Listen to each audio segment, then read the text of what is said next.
Hi guys, and welcome back to the Once You're In podcast. This is episode 31, I believe. 32. It was 31 last week, mate. I think it was 30 last week. No, it was 31. Yeah, because we said it was a milestone getting to 30. That was last week. I bet a lot of money it's 32, but we'll carry on. 31 or 32? Oh, I can check if you want. Right, debate off the get-go, because we didn't do the intro last week because we started talking because we had some real bro talk at the start, didn't we? Mate, I don't miss. It's 32. To be fair, I don't really know how I can check on my phone. I don't really care, to be honest. It's an episode.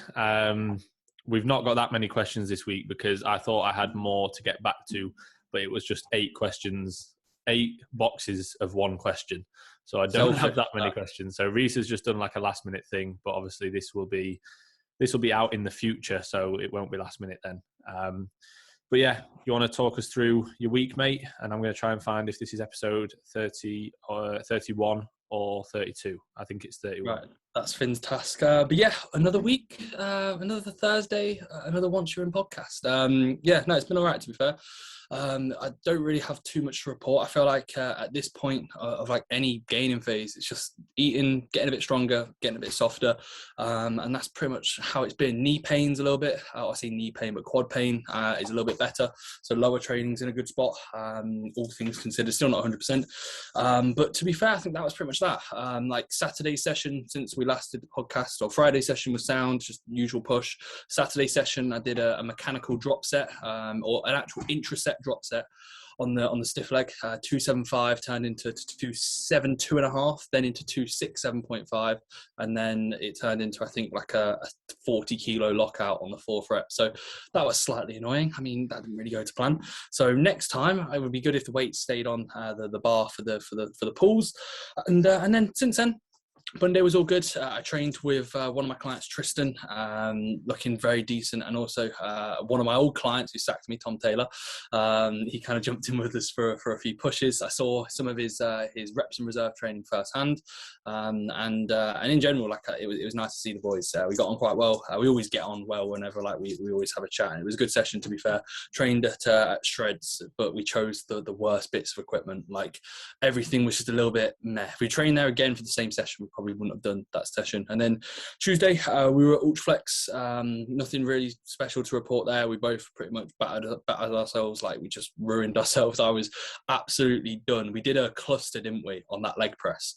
And I was telling a client, and I was like, because they was telling me how hard their cluster was, and I wasn't trying to say I did something worse. Like imagine, mate, I hate you were. That's you were like, like, you do. bro, like, bro, you think that's hard? You should try this. This is what I did. Get on with it.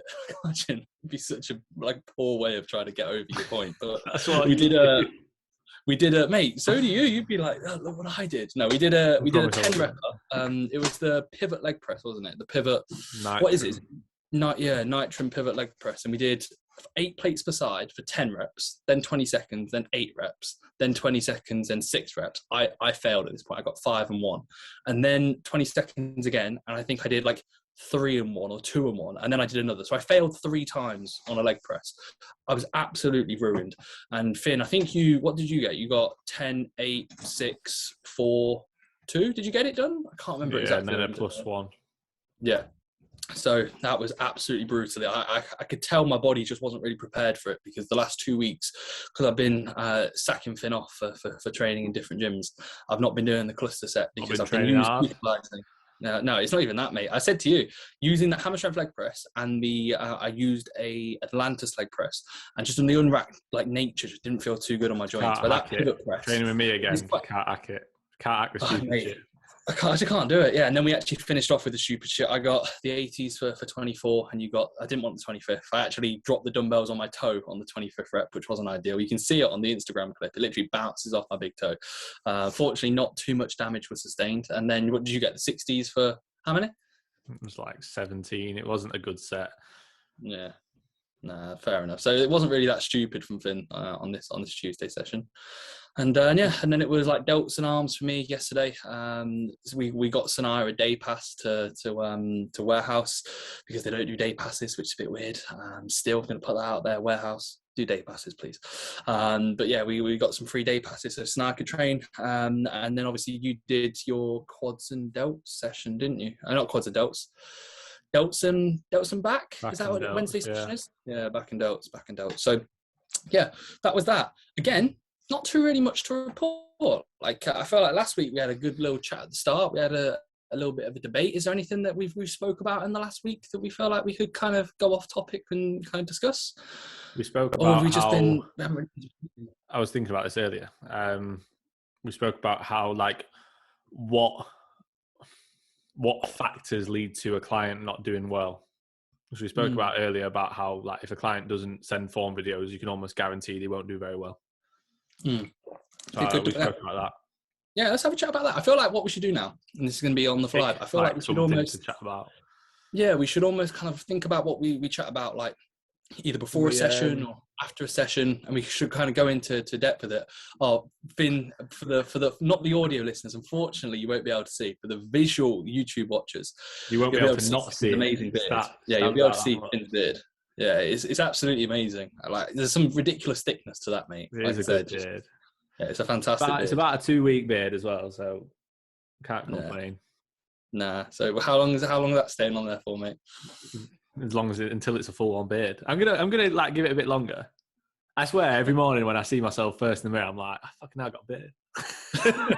Oh, didn't realise this. Every morning it shocks me. Not feel a bit like itchy and weird, like no. I don't know. Every time it feels weird is when I'm washing my face. Like, it feels like like there's actually like hair there. When I usually shave like every 5 days or whatever. Like as soon as it gets a little bit like stubbly, I don't like it, so I shave it. But then I left it a little bit longer, and I was like, actually, it's filling in a bit. I mean, it's not a beard. Come on, but it's better than it ever has been. It's better than I could. Like I would like to be able to build. I'd like to be able to build a beard. I'd like to be able to grow a proper beard. Like when they are like properly filled in and like quite sort of like nice and like great and everything.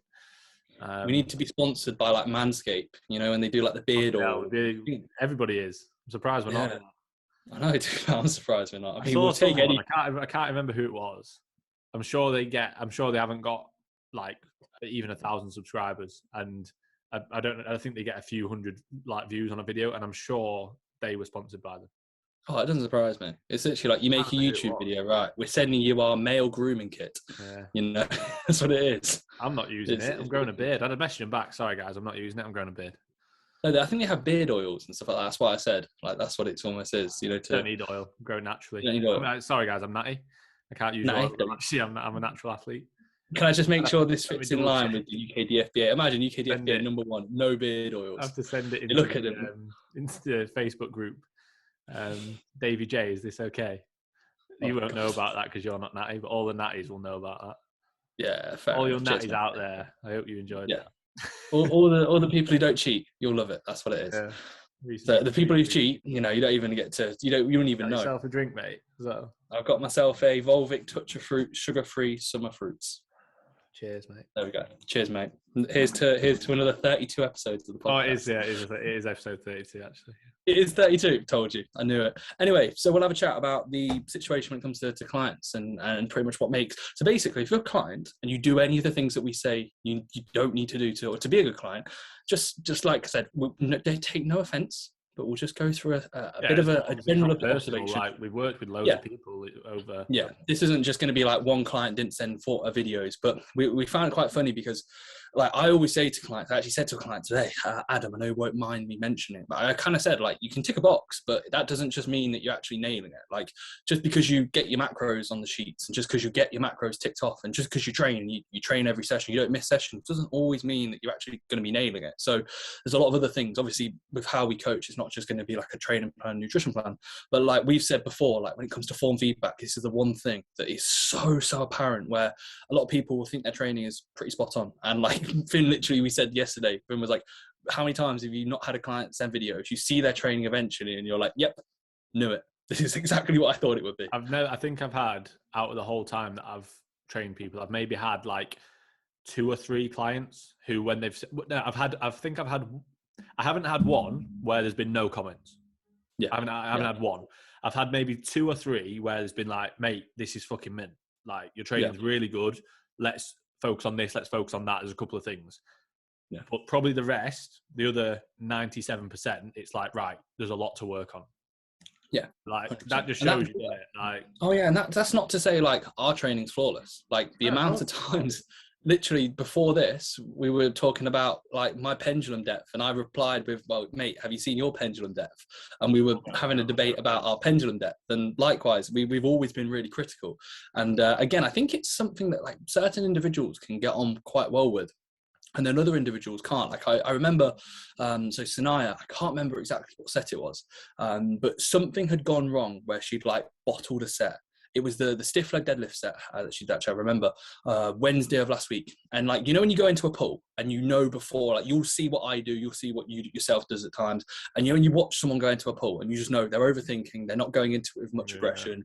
And like the first rep moves well, but then you die out because it's like, well, it's a fucking heavy top set. And she said that she saw me in the back of the video because she could see me, and I was looking at her and I was like, what's she doing? She's taking way too much time. And afterwards, I wouldn't say I told her off. I just said, I was like, I could tell that was going to be a shit set. Like, you were going in with no intent. Like, you looked like that was not even a warm-up set. Like, there was no kind of emotional kind of build-up. It was literally just going in thinking, oh, I'm just going to see what this guy, like, she didn't feel too good going into it. And I was like, you could tell that you were not confident going in. You're already lost before you even go in. Yeah, exactly. And she said afterwards, like, she was like, oh, I don't need to hear that after the set. And I was like, yes, you do. You do need to hear it after the set if you want to be good. I was like, it's all well and good me saying it after the session, but like sometimes you might hear that and go, right, I actually need to fucking get a bit of a grip and a back off. You need to completely detach your emotions and your feelings from your performance. Like 100%. Yeah. The amount of times that, like, after a set, like, we'll say something to each other, like, more often than not, after a set, like, I'll say to you, my first comment is negative.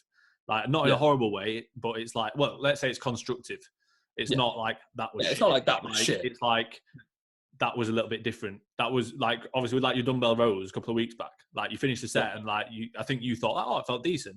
But I was like, that looked pretty sloppy compared to usual. Like, and you were like, did it? And then like, you sort of thought, oh, maybe it was. And then this week it was loads better. Yeah. Like, but if I'd have just gone, oh yeah, mint, mate, like, you'd have probably then gone, oh, I'm going to strap the 2.5s onto the 70s and do 75s, and then it'd be just as bad. Yeah, oh yeah, exactly. I think in the set, there should never be any negative. Like, you shouldn't be saying, shit, mate, sloppy, sort it out. You might say, like, stay over it, stay tight. Yeah. That's fucking shit, like, mate. That's fucking shit. Wank, awful, stop. Don't stop doing it. No, I think it's an interesting one because, like I said afterwards, mate, the amount of times we've had, like, not fallouts because we've never fallen out, but like, I've said something to you and you've gone like, fuck off, like, and I'm like, no, genuinely, and you look at video and you might go, okay, or like, you've said it to me and I've gone, nah, and I've looked at it and gone, oh, it's kind of right.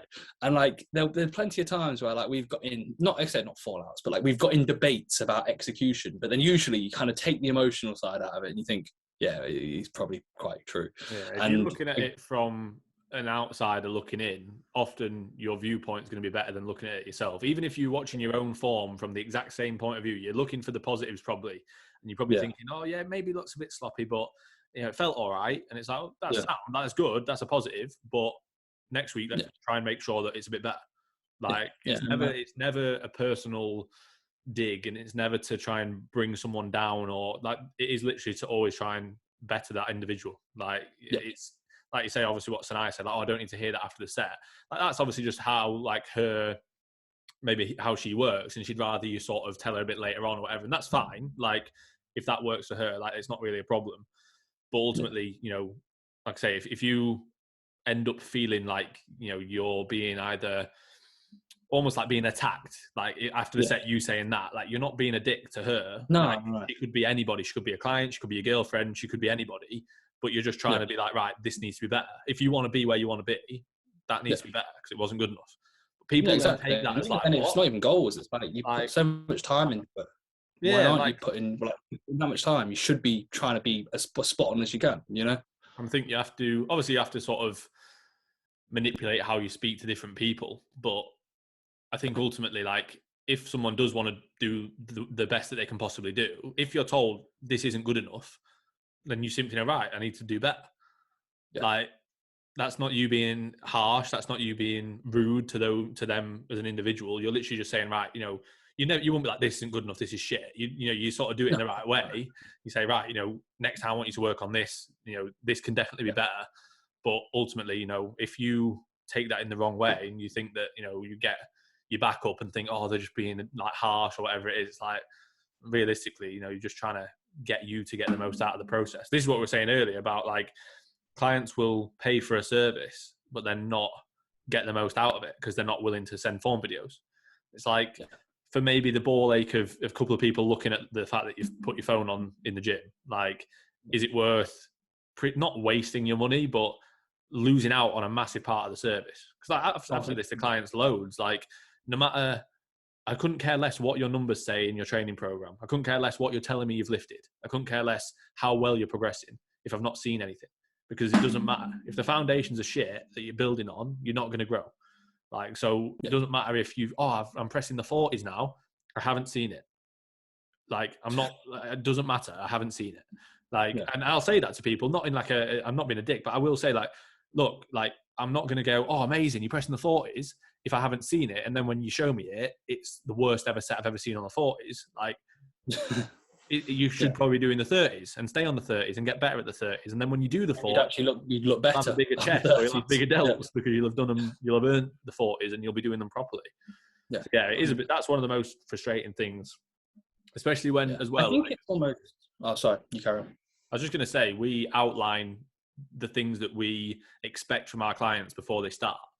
Yeah. So for me, if I was someone who was being coached and was told you need to film one set of every exercise, and that was an issue, I'd probably say, I'd be like, oh, I'm not going to be able to do that. Yeah, I wouldn't just leave it. Yeah, I wouldn't be like, yeah, all right, and then just never do it and be missing out on a massive part of it. It is, it's one of the most frustrating things. Yeah, no, and like you said, it's just, I'd almost compare it as well, like, when you're at school and you didn't want to like show your teacher your work because you didn't want feedback, and it's like in the moment, good. Because it's usually because you're thinking this isn't fucking good. Exactly. I remember like if I nailed some bits of work, I'd be like, yep, see, have a look. But I remember waiting in line and I knew that bit of work, I was fucking awful. I was like, probably copied the kid next to me. And I was like, this is not good at all. And like, I used to go up and I'd be sat there or stood and I'd be like, oh God, I'm next. And then I'd like mark their way through it. And I'd be like, oh God, this is bad. And in reality, like, even though it might have been shit, it's still going to help you. Because then you're going to... they'd never say, this is shit. They'd say, no, right, these are the areas that you need to work on. Yeah. But again, they're only trying to help you, like exactly. And training's in a similar kind of spot to that. And like I said at the start, we're not perfect. Like, we've done sets that are poor. We've done sets where we've fallen out, like, afterwards, where we've got in debates, and then we actually take a step back and think, right, we actually do like probably need to work upon that. And then the next time it just gets better. And it's almost how we've said when it comes to like the standards we set. Standards are set when we come to training. Like, if something was poor, we work on it next time, and it would be where we probably call each other out. Like, if let's say something was bad and you were like, oh, I'm going heavier next week, I'd probably be like, mate, your form was awful last week, like your execution wasn't good, you shouldn't be going heavier. But then there's also times where it works in positive ways, where like you might have nailed something and you said, oh, I'm just going to go on, like, let's say 2.5 kilos, and I'll be like, mate, just go 5 kilos, it was good last week. And then it's kind of that back and forth building up a relationship. And it's the same with coaching. Like, how many times have you had a client and like they'll nail something and they'll go, oh, I'm thinking of doing like on a hip hinge 172.5 next week, and I'm like, mate, do 175 minimum. And that skips them a week's worth of progression, because they would have gone to the 172.5 on like a deadlift or let's say a hinge, and they would have then gone to 175. And in reality, they could have easily done 175 because you just watched 170 fly. It was for a good amount of reps, and you're like, yeah, you've got 5 kilos. A 1.25 kg per side probably isn't enough. You need to load heavier. So yeah, that's that. I thought, like I said, we had a chat about that yesterday. Do you want to get into a few of the questions? I'll see if I had any last minute questions. I'm not too sure. If you want to get into yours, maybe we can have a look. We can go into there. But I think that's been a pretty little good intro to the podcast. Unfortunately, like, when no one's prepping, it's going to be, this year is just going to be a bit boring, if anything. We'll eventually get to a point where we'll have a few clients that are prepping, so we can talk about that. But it's just eating food, getting fatter. Yeah, but I think it's not even that much different when it comes to prep. Like, yeah, I've lost a few pounds. I'm a bit leaner. Like, my show is a week closer. It's like, Jesus Christ, mate. I need to do I need to do last minute questions more often. I got about 10. Fucking hell. Put the story box up like 15 minutes ago. Fair enough. Just getting famous, aren't you, mate? Yeah, that's what it is, mate. Right, should we do the ones on mine so I've caught up, and then we'll do the one? Yes. Yeah, go through yours, mate. Do you want to go through the 8 questions in one? I want to know. We'll do that. We'll do that last. So this is from You Got 5 More. He says, fantastic name. Yannick, I think his name is. Yannick? I don't know. I can check. He says, are you a fan of an extra arm day? And then he put too much junk volume, ? His name is Yannick. His name is Yannick. Yeah, I spoke to him in the DMs before. Me and Yannick, best mates. So when it comes to an arm day, I think there's definitely a good thought process. If your arms are lagging, I definitely think that they require more work. We've said it at the same time, like literally go and do a few sets of like bicep curls or tricep, let's say extensions at the start of a session or just anywhere, let's say in the gym, not at the end of a session, and you'll get a really good pump. You'll be able to kind of mentally connect with that movement, from a mental perspective, you're not going to be fatigued. And the problem is when people do like push, pull, lower splits or whatever, and they tag them on at the end, they are unfortunately treated like accessories because you're already quite fatigued physically. Psychological fatigue is going to be present. And therefore, like how many times have we done arms at the end of a session? You just kind of go through the motions, you just get in some blood there. And in reality, can you grow good arms like that? Yeah, if you get your pull stronger, if you get your presses stronger. But if your arms are naturally a little bit of a weaker point, I definitely think an arm day could suffice. But then I also question, this is almost what I think, a lot of individuals just need more muscle. And I'd say you could probably spend a bit more time on the things that are going to make your physique look better than just growing a bigger pair of arms when your shoulders need work, your chest needs work, your back needs work, your legs need work. Yeah, I also think often it's not a case of, I've rarely seen someone who has got no weaknesses but their arms. Yeah, so if that's usually the people who say I need more arms, they need more everything. That's the thing. Or just think they need more chest and arms, or they need more delts and arms. So I'd actually be like, right, well, let's have a push and arm day, or let's have a delt and arm day. Like for example, the client that I set up today, like he's got a delt and arm day. I wouldn't just give him an arm day, but he's got a delt and arm day, and it's not that much more demanding, but he's got a good few like extra sets of side delts then across the week. He's got an extra few sets of front delts. He's got a bit of rear delts in that session that he wouldn't get in the week otherwise. So it's like frequencies increased by having that delt and arm day. I'd almost feel like if you're going to just do an arm day,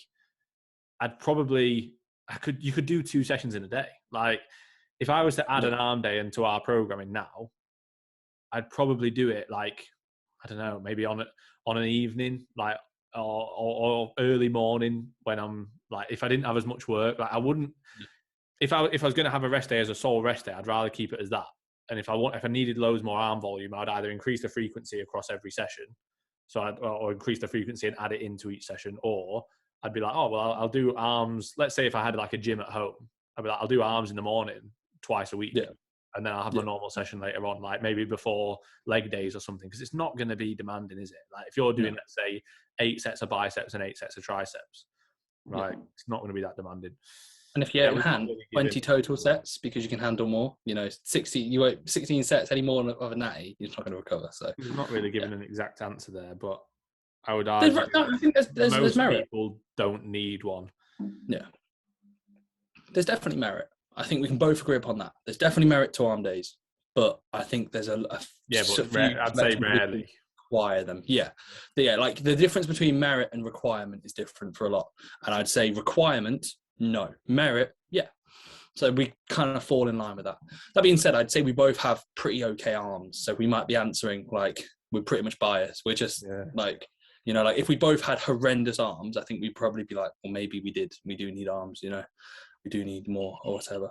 But I still think it's like obviously it's different because like legs, you have a leg day, but you don't have a delt day.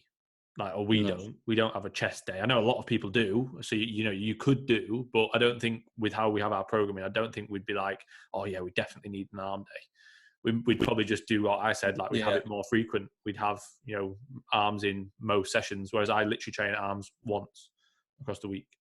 Yeah. And then you get a bit of a pump before you take some photos on Saturday's session, on Friday's session. Don't usually. On Saturday, I never have time. Yeah, Saturday sessions are right. Like we literally get to the end and we're like, right, take photos, try not to piss off the owner before he says to us, get the fuck out. It's To be 4. fair, It's 4. that Mm. Yannick also asked, how would you set up a program for biceps and delt focus? I've only just realised. So Yannick, can I ask you a question? Do you have poor arms? Because You have by poor the arms and looks of delts. things, yeah, he needs more arms and delts. I have an arms and delts day. It's more like a top-up day. It's not as physically or mentally demanding. It would be fitting wherever. You could literally have a pull, push, rest, sorry, a pull, push, lower, rest, upper, lower. And instead of the upper, you could just put it as a delts and arm day. Like I have a few clients who have that. Literally, it's not going to be a bad thing at all. It would depend on your current programming. Like we can't just say, right, mate, you want to put it on Tuesday because you might do push on Monday. Like it would really depend. But again, I'd trial an arm day and I'd try maybe a delts and arm day or whatever and see if you recover from it. And if so, spot on. If you prefer the extra day's worth of rest, like me and Finn, prior to this new like kind of training block for both of us, we've trained at 4 times peak frequency for the best part of a year and a half, if I'm not mistaken. Yeah. A year? Yeah. But now we're at 5 times year. peak frequency. Yeah, just over a year. So we train at 4 times peak frequency. Sessions were a lot longer. Now we're back at 5 times peak frequency. And I think literally over the next, like, until we both prep again, we'll most likely fluctuate. Like, we'll probably be a bit stronger. We might say, like, do you want to drop back down to 4? We'll give 4 a go. Do you want to go back up to 5? It will literally be dependent on what we can recover from, our like, goals relative to our demands and what we can kind of get away with. And it'll go from there. So yeah, that's what I'd probably say for that one. But again, fairly similar to what we said about the arms kind of thing. The delts and arms, it's like merit, yeah. Requirement, no. But yeah, but he said, how would you set up a program? So, like, let's say he was doing 5 sessions a week. Okay, well, I have 5 sessions per week. I have 1 lower day, and it literally is push and arms, then lower, then delts and arms, then rest, then push, then pull, then rest. That's how I have my program set up. So 3 like push days per week, should we say? Yeah, so I wouldn't think that's a bad idea. Frequency of legs and back at once, and then you could even say frequency of chest once, and then delts and arms up to 3 times. Yeah, that's literally like delts and arms 3 times for me, like chest twice. There's a 1 working set, and then 3 if we're including the fly on the Wednesday session. So you could say chest at 3 times peak frequency, but the overall volume so low, and then pull and lower is like almost on the back burner at like an MRV, like a minimum recoverable volume. Like if we're quoting Mike Cuspatel, in reality it's just 1 time peak frequency. I mean, so, MEV. MEV, minimum recoverable. I get confused with all that. Protected volume, you mean? Yeah. Obviously, you're not a big fan of the RIR training, are you? No, mate, it's no. Sorry, are you telling me that you're not a member of Renaissance Periodization? No, sorry. You're not? Fucking hell, mate. I'm a member on that website. Been a member for years. No, I do like Mike Cuspatel. I think his way of yeah, I really like his videos. He describes things, and he's a funny bloke without even trying. I think he'd be a good. Yeah, I think he does try, but like it's very stern. Like it's not like if you watch a video and you didn't get his humor, you wouldn't even know he's cracking a joke. Yeah, which I quite like about him. But yeah, right. Next question, mate. This is from Gio Ashley, Aaron's burner. Yeah, Aaron Burner. How are you doing, Aaron? Not be able to train for a year, or when you train, it has to be in a dress and in a public gym.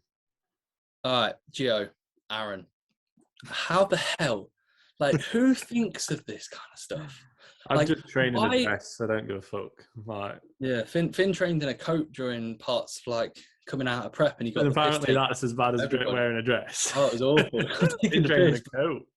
Oh God! Wait, you traded a coat and it was cold? Fucking hell, no chance, mate. That was in so many group chats. Imagine. No, Embarrassment. I'd still train. Fuck yeah, I'd train in whatever. If I had to train naked, I'd be like, yes, sorry, got to do it. I can't train. I don't think you know. You can't have a piss when someone stood next to you. Yeah, true. Yeah. There's no chance you're strutting around the gym with your cock out. Yeah, true. No, I think I'd be sound to train. I think I probably would be. Like, imagine doing your deadlifts completely naked, just doing your stiff leg. Mate, I don't know what would be worse at Evo. Either facing the like facing forward or facing back for the deadlift. Face back, everyone's face away, so you don't have to worry about it. Like obviously, face forward, everyone's looking at your cock. It's like, wonder which one. It would depend on who's in the gym. That's for sure. Imagine. Oh God, yeah. I'd train. I wouldn't really care. And like, if people ask you, be like, "Oh, I've got this weird disease where I can either not train for a year or I have to wear a dress. Yeah, and it's from Gio Ashley. And they Gio say, oh, Ashley. yeah, Aaron. They say, Aaron the physio. Yeah, Aaron the physio. That's what it is. Right.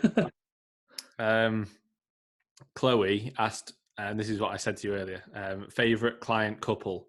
So this is Chloe, who is Jack Buff's girlfriend.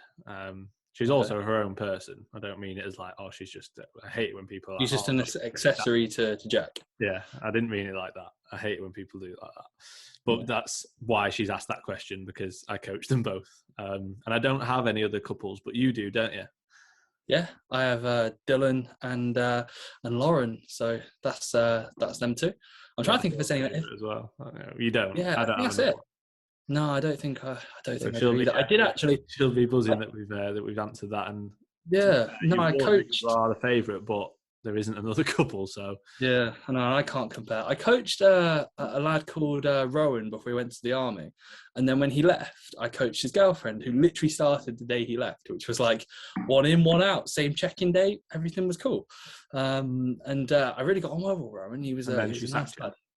Yeah, they sacked me a few months later, bless her. And the funny thing is, she actually works the co-op in Lutterworth, so the next village, and I've seen her like 5 times, and I'm like, you're right, here for my Pepsi Max. You say, why did you sack me? I should have said, like, can I have the Pepsi Max? And also, can you answer, why the hell did you sack me, Eve? Just said that to her, like, just looked at her. Why did you sack me, Eve? Why? What? Hopefully I can afford this Pepsi Max after you sacked me. I'd be like, actually, is there any chance that you could just hook me up for this, considering you sacked me with like a day's notice? Cheers, thanks. Oh no, yeah, I don't think we coach anyone else, so that's that. So yeah, right. Are you ready for this? Yes. Is this the 8-parter? Is it actual 8? It's 8 boxes. Full message. That's a question. I've not read it, so okay, could be anything. Right. It's from PED, Ped the Cyan. He's asked me PED? God, sign me up. I'm going to sneeze. If I sneeze, I'm sorry. Oh, my back. That's me. So, he says, I train 7 out of 7. So that's 7 days a week. Already not a great start. With really hard intensity. Okay, can we say, if you train 7 times a week, it's probably not hard intensity. It is not hard. Wait, there's more. I eat like an animal. Fucking hell. Take basic sup, sleep 7 to 9 hours a day. Okay. I'm also a doctor who trained 10 plus years. Sounds like he's trying to like apply for something here. Can I be part of the podcast? Since I started training legs after first beginner years doing legs at football match. I never trained them once a week, but also times 2. Right, I'm sorry, mate. I'm struggling here. We'll do our best to answer this. Now can I be really rude? This guy's a doctor, and I'm not going to lie and say a sentence. I don't think his first language is English, mate. Oh, okay, fair enough. I'll let him off. I was going to say, if people's lives were in now I really train hard. Oh, God. With brutal intensity. If I can't get 7 to 9 hours sleep and relax during the day, I'm fucked. I love this guy. So I know how to train to failure. I was thinking to switch to 1 times a week, but I just love train legs. And I can't do them only 1 times a week because I enjoy train them. What do you think about training legs with brutal intensity 1 times or 2 times a week? Do you think with this intensity 1 times a week could give me more benefits in terms of hypertrophy? Thanks, mates. You're awesome. Sorry for the longest question you ever read before. To be fair, thank you for the question, mate. I'm sorry I was laughing throughout. I wasn't being rude. It's just quite funny when you're reading it in blocks and they carry over to the next one and it says like, I train hard. Yeah, I think Instagram hasn't helped him out there. So Ped the doctor, I think that's his name. So I think it answers your question. If you're not recovering, you most likely need to make an assessment to your training. Whether that is dropping frequency, then so be it. But I would say if you want to train legs twice a week, try and just drop session. I'd say you're training 7 days a week. You don't need to be training 7 days a week. I would say drop it to 5. That doesn't mean you can't still train legs twice. Maybe just reduce your volume during your leg sessions. Maybe if you're doing, like, let's say 12 sets, drop it to 8 or 10 and see how you get on.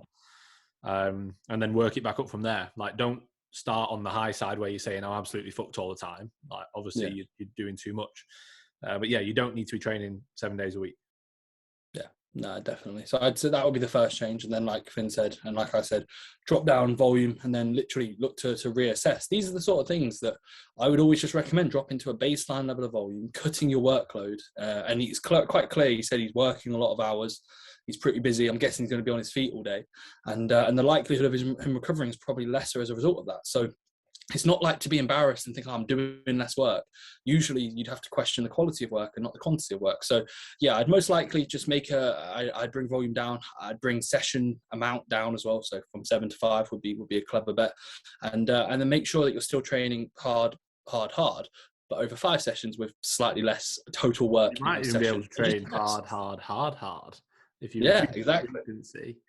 Yeah. And like, again, I just see how things go. Like this is one of those where it would be hard to, God, I said hard. It would be actually hard to assess. So yeah, cheers to the question, mate. And like I said, I do feel bad because we're laughing through the question. Like it's nothing it was just because of the fact that his first language isn't English, and then I didn't realise that, so I do apologise. I thought it was literally just how he was wording questions, doesn't it? So he won't have known where the last one finished. Because they break up at a certain point. And he really wanted to know that he trained hard. That's what he really wanted to tell us. Yeah, I bet he doesn't. Yeah. Imagine. He leaves 8 reps in reserve. He's like, I'm not even recovering. What is it?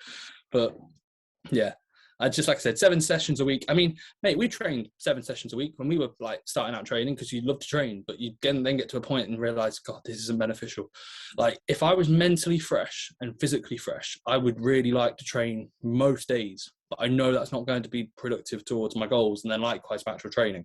So if I can get a benefit of training less, I will do that to benefit my training. So it's pretty simple for that kind of thought process. Is that the last question for you? Do you want me to get around to some of the last minute ones myself? Yeah. Right, so I've got 9. First question, mate. Bulking since birth. He absolutely loves the question, doesn't he? What sups do you feel are vital? And is there any that you feel aren't vital but are beneficial? So beneficial subs. Now we will say CMP, Fin 20, or is it Fin 15? Fin 15. Fin 15. The subs house, Reece for 10. All supplement needs are probably going to be covered there. But in the grand scheme of things, I always say like there's no sup that's really going to be vital or needed. Supplements are supplements. They're going to provide us 1%, 2%, 3% benefits. Is there going to be a game changer? No. I'd always try and prioritize nutrition, sleep, training, etc. It's going to be far better for a sense of physique and a sense of just well-being and general health. But there is going to be benefits that we can't get through our diet, and there's going to be plenty of things that we could look to supplement with to kind of create a better, I'm not going to say balance between where our usual kind of intake would be, but the reason why the supplements are popular is because they can provide us benefits. But the problem is a lot of individuals, especially in the early years of training, you focus on supplements. I remember the first time I took creatine, I was like, wow, I'm going to be so strong tomorrow. Like, I was really looking forward to getting to the gym and utilizing that creatine.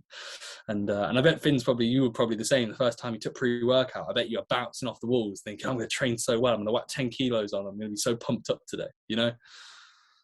Yeah, I think it's, for most people, like, obviously it's the same with that, like with clients, obviously we'll always say whenever we sign someone up, like, here's the supplements I'd recommend, but I could not care if you're taking these if you're not nailing the basics. Like, I always say, like, no one cares. Like, it's irrelevant that you're taking a vitamin D supplement if you're hitting 40 grams of protein a day. So obviously you've got to focus, like you say, focus on the things that really matter first.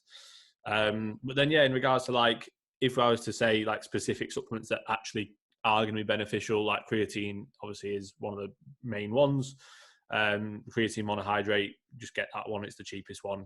It's the most widely researched and does the same as any of the other more fancy ones or more expensive ones. Caffeine, there's benefit. Like, again, it's probably one of the most widely researched. There is definitely going to be some benefits in regards to your training, but also a lot of the time the cost can outweigh the benefit, especially if you're training later in the day. If you're someone that gets or notices that you get quite anxious after taking caffeine, struggle in terms of appetite after caffeine, often there is quite a lot of cost to the benefit of the caffeine. Whereas with creatine, yes, there's minimal and sometimes side effects, but like, mate, DHT, bro, you'll go bald. yeah, exactly. There's very minimal side effects. And then whey protein, like if you were to literally say like 3, probably those 3. Yeah. On top of that, I'd maybe say like a good high quality omega, like krill oil or Nordic oil, and then probably a vitamin D, especially living in England or especially in other countries where you get even less sunlight and less warm weather. A vitamin D would be good because you can get minimal through the diet really. So that's 5, I think. Yeah. Yeah, I do. There's loads more, like, and we take others. I take loads more than that, but only because I have, without being, this sounds, I'm not being a dick. I have the disposable. You have the resource available. So, yeah, you have the resource available. I have a sponsorship where the sponsorship that I have, the company give me a lot of those anyway. So it's like, if when I was a student, for example, like, and when I was living back at home and stuff, I never had pre-workout. I literally had creatine and protein. They were the only things I had for the good, like, first few years that I was training. Yeah, I had that and like a white Monster before I trained. That was it. Yeah. Like, I did go to the shop and buy a Monster for £1, which probably actually worked out more expensive than buying a pre. But like when you're 18, but even then, I rarely did that. Like, that was probably maybe when I was like 19, I started doing that. Like, maybe 20. Probably for the first couple of years, I was like training back at home, and then when I first moved here, like, literally, I remember I've said this before on the podcast. I used to write down on pieces of paper, like, protein sources, how much they'd cost me if I went to Morrison's or Aldi, and how much they'd be per gram, and tried to work out like how little I could spend to make it work. And like, I used to go into Morrison's with like £20 and be like, right, I need to get my food for the next 2 weeks, and this has to last me for 2 weeks. Like, that's where I was at that point. Like, and that's not because it's like I was being an idiot and spending all my money going out. It's because I was a student and I was still working other jobs, but it was like, I'm trying to make sure that this doesn't mean I spend all my money on my food or my training. Yeah, no, exactly. I used to have the bulk powders, like whey, that you'd buy like 2.5 kg of. It was like the cheapest one. I think digestion was awful. It wasn't actually that bad of a whey, if I'm honest. I didn't think bulk powders was ever that bad, but it was always really cheap. So it was like bulk powders, like chocolate. Same with my protein, like, just end up shitting yourself, don't you? Yeah, it's just like, you get your protein, but it comes out the other end. Straight out your ass. Yeah, literally, you have it, and it's like, oh God, it's coming straight out. Why is this happening? God, must be the my protein one. It must be the my protein. I need to work up and get Optimum Nutrition's gold standard whey, which was like shit when I was like 16. Go to Holland and Barrett and get that, and you sorted. Yeah, exactly. Like, it should just say, are you shitting out your protein? If so, get this one. This is what you need. Don't stay away from my protein and bulk powder stuff. So yeah. But no, good question, to be fair, mate. Halo Gym _Harvey, or as I think I said, Harvey Halo Gym last time. How to blow up my quads. And mate, I gotta say, I saw a video earlier. It was fucking awful. I follow him. He's a physique dude. He's gone to Classic. That's all I'm gonna say. And he basically put a dumbbell in. I thought he was taking the piss because he competed, like, he was going for his pro card or something like that. He did go out. I don't really follow him, but he put a dumbbell in between his legs on a leg press, like a 2.5 kilo, like a baby, like a baby dumbbell, like you'd buy for like literally like a 70-year-old grandma who's trying to get stronger or whatever. Like, it was weird. Put it in between his legs, in between his knees, and he was doing a leg press with like minimal range of motion. We're talking like both our pendulums, but just like half of it. And he was like, so you just want to get your knees in front of your toes and pump it. And I was like, right, he must be taking the piss. And then he's got off and he's done like body weight squats with the dumbbell in between his legs. And he's like, the guy that asked the question. No. He just goes, trust me, guys, sit quad pump. And the video ends. And I was like, he's being serious. Like, he's probably like 110 kilos promoting that kind of crap. But he was like, follow for more quad tips or follow for more training tips. So how to blow your quads up, dumbbell in between your legs, mate. I thought you were saying that's the guy that's asked the question. I was going to be like, no. What are you doing now? Stop it. Change it. Yeah, stop. Imagine, no. How to blow up my quads? Well, I don't know. I won't speak to me about it. Yeah, and I'm physique, so I don't even really need to train my legs. So, yeah, wrong podcast, bro. Maybe ask someone else. Next question. No. We'd say get stronger, squat variant, leg press.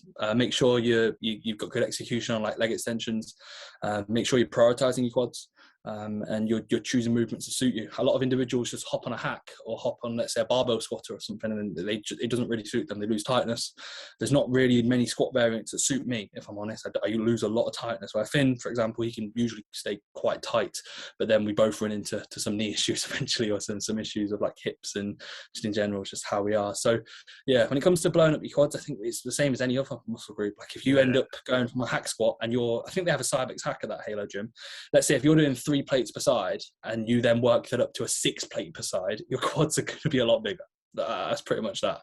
Yeah, and like you said, like it's the same goes for any muscle group in terms of like make sure your execution's good, make sure that your effort is good, and then get stronger. But I do think as well, and this you can call this bro science if you like. Is this going to be doing some mental stuff, like a bit high rep? Yeah, doing some. I agree. Doing some stupid shit on the quads as well as the glutes and hamstrings at the end of a leg. What's the stupid shit for quads? We're talking at the minute drop sets. At the minute, my stupid shit on the quads is the 50 rep giant set just at the end of the session. Literally, just I like to do a load where you can get maybe like 15 to 20, and then literally just take a little bit of a rest, like a few seconds, couple of breaths, go again, and just keep failing until you get 50. But it could be walking lunges to failure, or dumbbell walking lunges drop set to failure. It could be like the Bulgarian split squat that we've done, like the double drop, like anything like that. I do think there is warrant behind it, especially for individuals who are nailing their recovery and are nailing everything else. Like I wouldn't give that to someone who's new to training or doesn't know how to train at that level of intensity yet, or their form's not great. Like obviously there's a time and a place for it, but if you're at that level where your training is very, very good and your recovery is very good and you're nailing most variables, I don't think there's any real detriment to doing, even if it's something different each week. Like it might not be where you're necessarily focusing on progressing it, but it's just something to create a shit ton of pain in the quads at the end of the session. Like literally, I have a program for a few clients and it literally just says, how much pain can you generate through your quads? Like make this hurt. Like simple as that. Yeah. Doesn't even say the exercise. He just literally says, do it. Just says hurt your quads. Don't care how you do it. I've had a few people punching their quads, burning them, stabbing them. It's all right, mate. Yeah, man. Yeah. Imagine. But no, I do think there is some warrant behind that. Likewise, even like with like a shot, like obviously at the minute with the shoulder press, like I think there's a good amount of benefit to like a really high rep shoulder press or even a high rep like chest press. I do think you could say it for any body part really. But I think, you know, if you can get good at high rep work, just like you might be doing at low rep work, it's only going to be beneficial. Like, I'm not saying don't do one or the other. I'm saying do both. And over time, you'll be able to turn those, what were your top sets for like an 8 to 10 into like a 25 plus. If you do that, like you're going to be a hell of a lot bigger. I remember like I got, you know, when we came out of the first lockdown and we trained at Progress, I got loads of compliments on my legs, and like my legs have always been good, like in comparison. Like my legs were probably my best body part at that point because I had no injuries. And I remember thinking like the only things we did, and I remember saying this to you, like the only things we did during that first lockdown, we did literally 20 to 30 rep belt squats with continuous reps with like 3 assisted reps. And it was stupid, like actual, like you fail and then you get 3 to 4 more assisted reps and you just keep going. And we do like 2 to 3 sets of like literally belted squats that were dangerous as anything. And then we did loads of continuous. The reason why the podcast is called Once You're In, You're In is literally because we just made sure to do everything continuous. It was all high rep work. We were doing banded stuff. We were just getting a lot of blood there, and we're just doing things that you wouldn't do in a normal gym because you'd have access to, like, for example, on the leg press for us, we couldn't load 300-400 kilos. So we were doing pause sets and high rep sets and single leg presses with 4-second eccentrics with 20 plus reps and rest pauses. And it was probably a sense of where our legs grew just because we were doing stuff that was slightly not stupid, but if we were in the gym and we had access to all the load and we was just like, oh, let's just do 30 rep sets today. Let's do 25 rep sets. Let's do continuous tension. We'd be thinking, well, why aren't we doing any 10s? Why aren't we doing any 15s? Why aren't we doing different kind of movements where we're loading with maybe greater mechanical tension and just general overload? But we both grew really well during that period. And again, I think there's definitely going to be relevance to quads, kind of taking them there. And also, what we mentioned about quads is like often it's a lot of mind over matter. Like it's quite easy to take a press to failure. Pulling's a bit different because there's a lot of actual kind of cues that are important to take. Like if you're trying to train the lat and your elbow position is awful, you're not going to be able to actually take the lat to failure. But legs, I know a lot of individuals, a lot of clients that their legs blow up just because they actually start training their legs to failure. And it's literally, we didn't even mention that. Like a lot of individuals will hold themselves back. And like what we see on the leg press, how many times have we done a set and we get 4, 5, 6 more reps and we didn't even think that we did. And like, it's one of those where when you can get into those reps, you can then effectively train your quads and they probably will grow very well because you might have already been working in a 3, 4, 5 hour approach. Yes, you might be failing, but it's not actually probably failure if you were to go in fully switched on, locked in, you know, and really wanting to get the most out of that set. Yeah. So I hope that helps, Harvey. Take a photo of your quads when you watch this podcast and then compare it to 12 weeks down the line after applying some tips and give us a story tag once you're in. Catch you later. That's what we'll go for. Yeah, we'll have a few more before we look to wrap up. Got about, 5-10 minutes. Maka Morris, or I can never say his surname. It's Maurice. He asked a few questions. This is a bad question, Maka, because I don't actually know. Each category, one amateur from each. So each category, one amateur from each. You're looking forward to seeing on stage this year? Any amateurs you're looking forward to see, mate? In each category. So physique. Are we doing naturals or what? I don't know. I'm going to say I'm looking forward to see Matthew Davies, or Davies, my client. Got his surname wrong. Davies. Shocking. Yeah, looking forward to see Matthew compete UKDFBA and BMBF most likely come September. That'll be good fun to see. He'll be good for a natty, that's for definite. He'll be good in general. I'm quite confident with how he's looking, so that'll be good. But I'm going to be biased and say that's him because of physique. For amateurs who I've not seen before, Quace is competing, or Kez. Mate, his name isn't actually pronounced Quace. I know. He told me it's like no. His name isn't pronounced Kez. Sorry, it's like Cahis, or we can't pronounce it. He said English individuals can't pronounce it. Well, yeah, exactly. He said English pronunciation is Kez. So yeah, so Kez. And I am English. Yeah. Also, his name's Jack. I think is it Jack Charles. His name's JW Charles on Instagram. He's very good. That's for physique. Yeah. In terms of teens, obviously you've got Conran. That'd be quite cool. In the juniors, obviously Pearson, which will be really exciting. Trying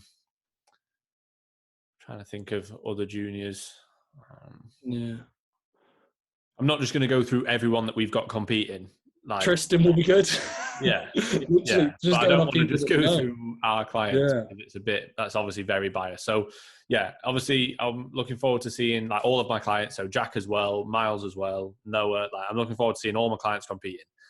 But in terms of other people, it'll be cool to see Thorburn compete again. Yeah, actually, I thought about that. Yeah, Thorburn would be really good. A while. Yeah.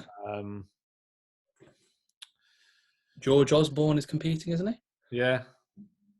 To be fair, that'd be cool because it's just obviously people that are like, I guess, what is it? It's been a few years. It'll be a few years. It'll be cool to see their progressions from then. But I'm trying to think of like, did you say amateurs? Yeah, amateurs. Yeah, from each that you're looking forward to seeing on stage this year. I don't know that many people who I know a lot. Usually, like when it they comes might down to or the show might season, not. Huh? Yeah, you see people and you're like, wow, they look good. But like at this point of the year, people like to keep it quite like under. That's what like, I was going to say. It's like you kind of don't know. They might or might not. I remember literally like start of last year, I was like, I'm competing this year. Like I was doing it before. I was like, I'm competing this year. That's what it was. It wasn't like if, buts, and maybes. And I felt like a lot of people do know. They almost kind of maybe don't post about it. Yeah, exactly. Because I feel like probably you don't want that kind of pressure. Some people ride off it, some people don't. But I think it will be come around to the time my shows are literally every weekend. There'll be someone who turns up and we'll be like literally in the gym and we'll go, fucking hell, did you see him? And we're like, yeah. The guy who had that ridiculous side tricep, in his off season with the legs, who beat, was it AJ? Dan. Yeah, Yeah, like before, I'm not too sure if you heard of him. I personally didn't, but I know that you sent me a photo. We were in the gym, I think, actually, and you showed me a side tricep of him in his off season. And I was like, his legs are fucking absurd. Like, Jesus Christ. And like, that's the whole beauty of it, in a sense, is you get these people who they might only have 1,000, 2,000, 3,000, or less than that, like 100, 200 A followers. lot of And people, they like, turn up. there's people who turn up who don't even have social media. Yeah, exactly. You're like, who the hell is this guy? They've just been training and training and training. Yeah. And that's the joy of it. So yeah, we wouldn't probably know until prep starts for the vast majority of people. And even then, like I said, you don't really know. Like, it's just how it is. That's the thing. Like, obviously our main focus is on our clients. Like, I don't spend, and I know you're the same, like, I don't spend much time actually sort of looking into what other people are doing that much, apart from myself and my clients. Like, I'd like to be able to consume more content and have more time to be like, oh, what are they doing? And what are they doing? And watch their YouTube and their YouTube. But ultimately, like, when I want to switch off, I want to switch off. And I'd rather the last thing you want to be doing is anything bodybuilding watch oriented. a series with Shannon than watch someone's YouTube about what they're doing this year. You know what I mean? That might sound like I'm being a bit of a dick, but no, definitely not. I think, like, ultimately we don't have that much free time to be watching people's preps. So likewise, like, I always find it strange how, like, people message people all the time on social media. Like, we never talk on social media apart from. And when we tell people that, people are like, what? Yeah. That's a bit of a rant. I'll have like I'll have like literally, if I refresh Instagram when I go to, I only ever really go on Instagram to literally put up stories for people to see, like, or what I'm putting up with clients or whatever. And unless you're on like the top 5 on that, like, first, so it'll be like you literally, Sanaya, that'll be it. They're the only people I watch. Like, I'll have people say, oh, did you see this on my story? Did you see that? And I'm like, you will have seen that. Oh, you'll have seen on my story that.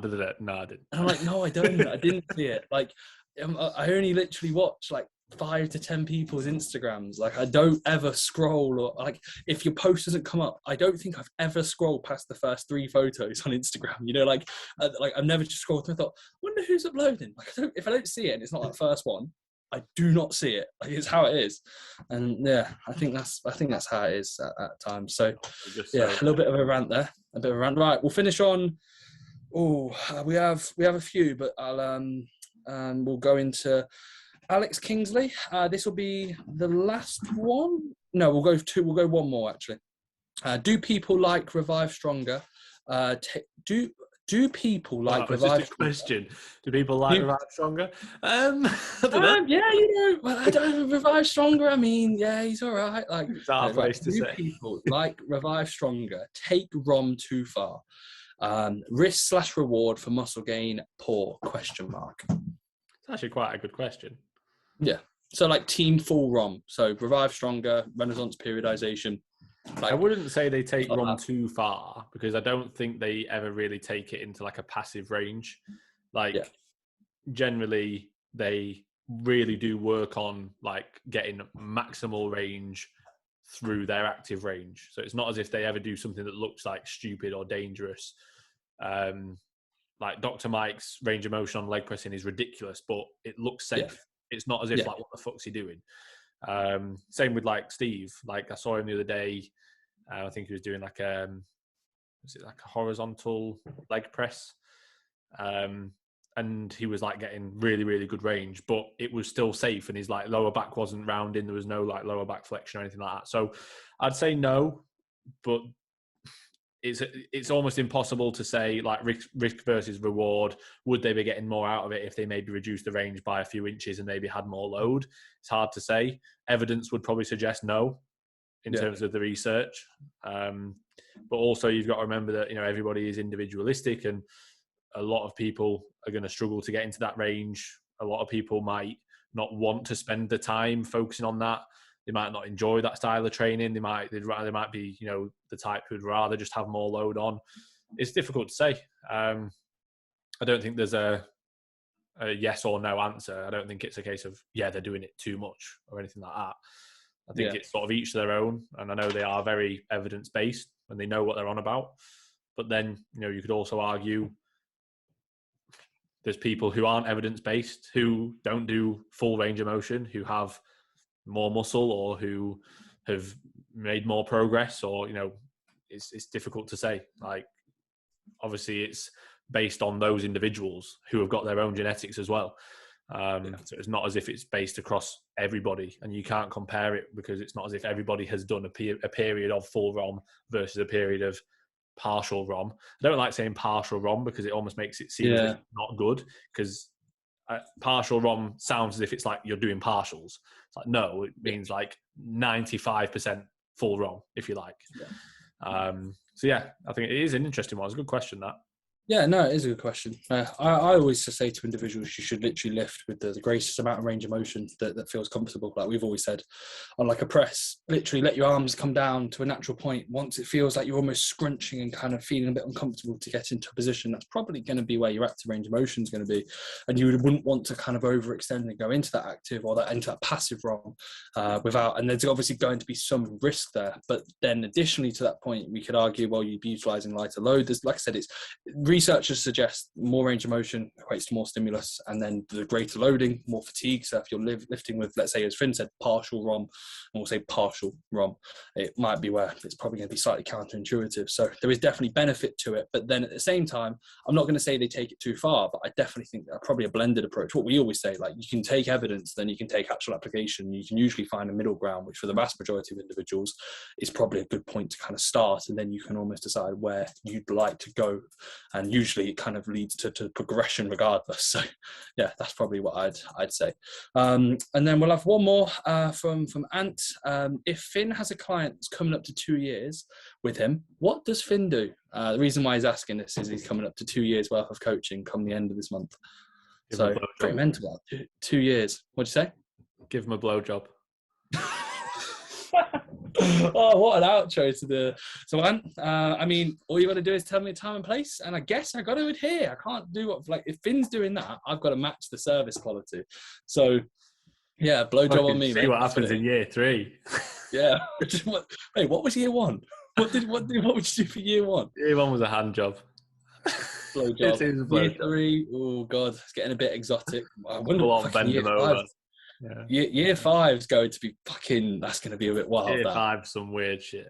Yeah, some weird shit. Some new weird shit. Not stupid. In all honesty, I've actually got a story. None of that is true, obviously.